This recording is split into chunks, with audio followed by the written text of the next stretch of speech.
Shalom, everybody. Ariel Tzadok here from the KosherTorah School, found online at www.koshertorah.com. It is Monday, the 10th of February, here in Knoxville, Tennessee. In the Hebrew calendar, it is the 15th day of the Hebrew month of Shvat. We call this Tu B'Shvat, and it is called the Happy New Year, the Rosh Chodesh Le'ilanot, the New Year for trees. Since when the trees get their own new year. We have to understand something, how in the Torah mindset we look at space and time.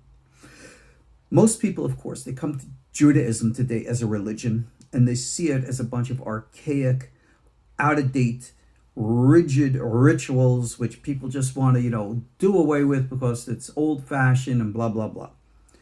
These people, unfortunately, have no idea of the actual truths and realities of Torah and Judaism, and the nature of their opposition actually indicates their disconnection from what we can call psychic or intuitive realities with the nature of the harmonic balances of energies of the universe.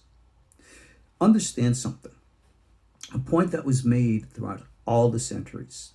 The laws that were given, we say at Mount Sinai, to Moses, all of the commandments of the Torah were actually focused with a specific space, time, consciousness calibration, so as to specifically energize, harmonize, and balance what we can call both psychic and physical energies here on earth. Everything about the Torah is about here on earth. Now, later Kabbalah speaks or reveals to us, I should say, how the things that we do here emanate and reverberate above to actually correct higher and supernal worlds. And that's all well and good. But as the verse says in the book of Psalms, the heavens are the heavens of the Lord, but the earth he gave to the children of men. And again, we say in Deuteronomy, right? The Torah is not in heaven. Torah is on earth. We say in the Gemara, a very, very profound teaching, that since the time of the destruction of the temple, Hashem has no place in this world other than what we call the Arba Amot, the little square of Halakha. Halakha is always interpreted to be Jewish law, with that very rigid mentality to it. But most people don't recognize that the word is holech, which means to go. It is the way to go, the Torah way. If you will, the halakha should be properly understood as the Torah understanding of the Dowel. Yeah, that's right, the Dowel. The Oriental concept of the universal flow of energy. Well, everything is energy.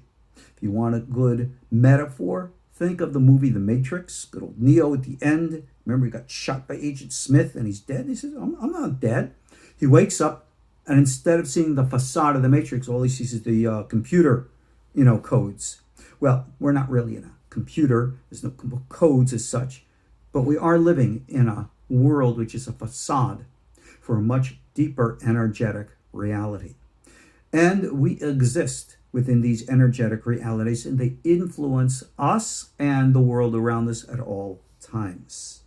This is the true understanding of that which we call astrology, where in which the cosmic energies have an influence on both space and time, and of course, consciousness, we call it soul. Well, you have to understand, all of the laws that we observe by our holy sages, rabbinic Judaism we call it, is an extension of this calibration of balancing the malchut, this physical olam asiya energies, so that everything can be in a proper state of alignment. Essentially, Torah is never, ever supposed to have been exclusively an ethnic expression of exclusive Jewish identity. It was truly meant to be a veil for the universal teachings of the universal way. And of course, here at our KosherTorah School, it's exactly how I teach it. Now let's talk about trees. Energy. Energy goes in waves. Energy goes in particles. Boop, boop, boop, boop, boop. These two functions of energy are the realities of our existence. Consciousness flows in waves and also in particles. Boop, boop, boop, boop, boop. And there are ways and means in meditation in which we experience consciousness in both different forms. We refer to these different forms by holy names in Judaism, Elohim or Yudke Vavke. One being the natural wave, one being the boop, boop, boop, boop, boop, coming particles. Now, no, this is not a meditation class, so we're not going to get into that right now. But meditation classes, take our meditation courses. Tu B'Shvat, New Year for trees. There is a natural cycle of energy in our universe. Ups and downs, ups and downs. We call them the seasons. Our season at this time is called winter, Horeth. Now, the energy of the earth goes from its peak and then goes down, shifting down. As it's going down, the earth goes to sleep. It goes into a state of regeneration, rebirth, resurrection, reincarnation. All those metaphors, they're all there in all of our world religions and philosophies. This day, the middle of the month of Shvat, all right, we're 90 days into winter, and is it 90 days? No, not 90 days. It's 6 weeks. 6 weeks is the whole month, the whole, season's only 90 days, 3 months. Yeah, 4 seasons. Okay. So we're one half of the way into winter, 6 weeks in. Well, then 6 weeks out.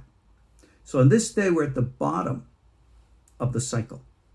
This is the time, on this day, Tu B'Shvat, where the energies of the cosmic form, which is now putting the earth to sleep, begin to awaken, arouse. And the earth is receiving its energy, which is going to arouse it towards spring. So even though you look outside, today it's a cold, rainy day here in Knoxville, and some of you, I'm sure, under snow, under cold, or those of you in different environments, you're in different ways. And now's the time where the energy is going to begin to ascend above. Let's get a little more technical. As you know, I'm talking only in the Northern Hemisphere, because if you go south below the equator, right now, it's springtime, heading into summer. The exact opposite, or is it summer? I don't live down there, so I don't know. So don't go writing in the text, I messed up the seasons down south. Yeah, I know. Okay, sorry. We rabbis, none of us are infallible in spite of our crazy ones might think. So anyway, it's the opposite down there is what it is up here. What does that say about energy? Magnetism. All right, remember the whole earth has its magnetic field.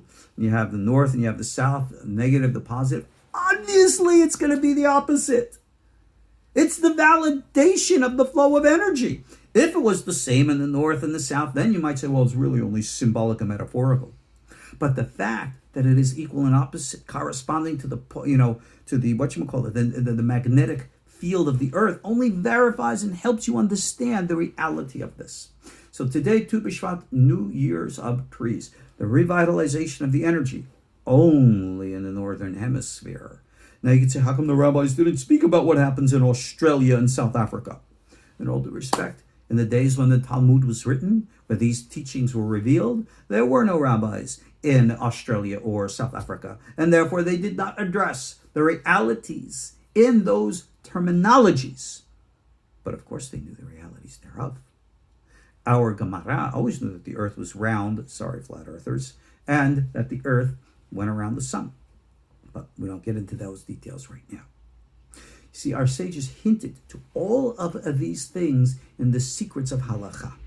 So when we know and understand the secrets of Halakha and observe them in action, doesn't matter how extreme or liberal, as long as you're within the context. You, like a Taoist, like Qigong, you learn the flow of the energy of the universe. The old prophetic meditative traditions from the Bible dealt with dance. They weren't dancing, rah, rah, rah, rah, rock and roll, doing the chubby checker twist. No. They were doing, like you see today amongst the Sufi who learned it from the biblical prophets, believe it or not, the spiraling dance, which connects you to the energy of the earth. So on this day of Tu B'Shvat, if you're going to do one of the many traditional Seders, that's of much, much later origins. My rabbis in Jerusalem, we never did this, so I don't either. But for those who do, fine. Connect with the earth. Connect with the energy. Understand the way and flow of the Dao, the true Halakha. Live naturally. You want to know how to do that in our Torah way? Look at our Halakha, books all over the place. And you will feel the energy through it. You will sense it in your minds. You will feel it in your heart. And this will guide you. And when you need further guidance, you come to our KosherTorah School for all of our courses and classes. And I'm here for you to teach you in this way. Ariel Tzadok here, wishing you happy Tu B'Shvat, blessings and all good things. I offer this class, believe it or not, in the memory of my beloved canine son, Tex, who just passed away a few days ago, right here in this office. He was a great and a good and a loyal friend. I look forward to seeing him in future incarnations. Roach Adonai Tahanenu Began Eden. People that say, she only said that a human. He had a human soul. Another topic for another time. Shalom.